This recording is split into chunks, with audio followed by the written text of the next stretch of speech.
አንደኛ ቆሮንቶስ ምዕራፍ 1 ቁጥር 23 እኛ ግን የተሰቀለውን ክርስቶስን እንሰብከዋለን፣ እንናገረዋለን፣ እናውጀዋለን፣ ኢየሱስ ሞተ እንላለን። የተሰቀለውን ክርስቶስን እንሰብከዋለን። እኔ ግን የተሰቀለውን ክርስቶስን እሰብከዋለሁ፣ አውጀዋለሁ። ይሄ እኔ ኢየሱስ ተሰቅሏል ስል ለአይሁድ ግን መሰናከያ። አይሁዶች ኢየሱስ ተሰቅሏል ስትል ይሰነካካል፣ ይሰበራሉ። ለምን? አይሁዶች ኢየሱስ ክርስቶስ ተሰቀለ ስትል ለምን ይጎዳሉ ስትል አይሁድ ነፃ የሚያወጣቸው ንጉስ እንጂ የሚፈልጉት የሚሞት አይደለም። ከሮም ግዛት ፖለቲከኛ ኢየሱስ ነው የሚፈልጉት። ነፃ አውጪ ኢየሱስ ነው የሚፈልጉት። ጠቅላይ ሚኒስትር ነው የሚፈልጉት። ከሮም አገዛዝ፣ ከሮም ግብር ነፃ የሚያወጣቸው ጠቅላይ ሚኒስትር እንጂ የሚፈልጉት ሞተ ካልካቸው ተስፋችን ሞተ ብለው ይሞቱባል። እኛ ግን የተሰቀለውን ክርስቶስን እንሰብከዋለን። ለወገኖቹ ማሰናከያ ነው። ነፃ አውጪ ነበር የሚፈልጉት። ግብር ሰለቻቸው። ኢየሱስ የምድር ነፃ አውጪ አይደለም፣ የምድርም የሰማይም ነው።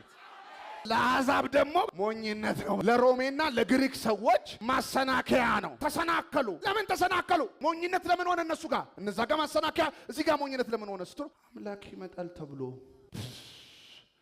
እንደ ወንበዴ ተጠፍጥፎ ተተፍቶበት ወንጀለኛ በሚሰቀልበት የመስቀያ ቦታ ተሰቀለ።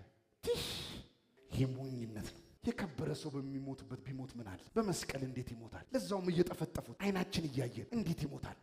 ሞኝ ነው። አዎ አምላክ ሞቶ አዳነኝ ብትል ማን ይሰማሃል? ሞኝነት ነው። ግሪኮች ጠቢቦች ናቸው። ሮሜዎች ኃይለኞች ናቸው። ለኃይለኛ አምላክ ነው ካልከው ኃይለኛ መሆን አለበት። ለግሪክ ጠቢብ ነው ካልከው ጠቢቦች ስለሆኑ ጥበበኛ፣ ለኛ ጥበብ የሰጠ ነው ካል እሱ እንዴት በመስቀል ተገርፎ ተፍተውበት እያላጉት እንዴት ይሰቀላል? ይሄ ሞኝነት ነው አለና መጽሐፉ። ለነሱ ሞኝነት ለኛ ኃይል ነው።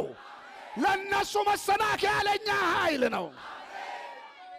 ኢየሱስ ለማ ምን እንደሆነ ባላቅም ለኔ ግን ኃይሌ። ለሀብታሙ ምን እንደሚሆን አላቅም፣ ለፕሮፌሰሩ ምን እንደሚሆን አላቅም፣ ለፖለቲከኛ ምን እንደሚሆን አላቅም፣ ለነጋዴው ምን እንደሚሆን አላቅም። ለኔ ግን ለተጠራሁት የእግዚአብሔር ኃይልና ጥበብ ነው። የእግዚአብሔር ጉልበት ነው። የእግዚአብሔር አቅም ነው።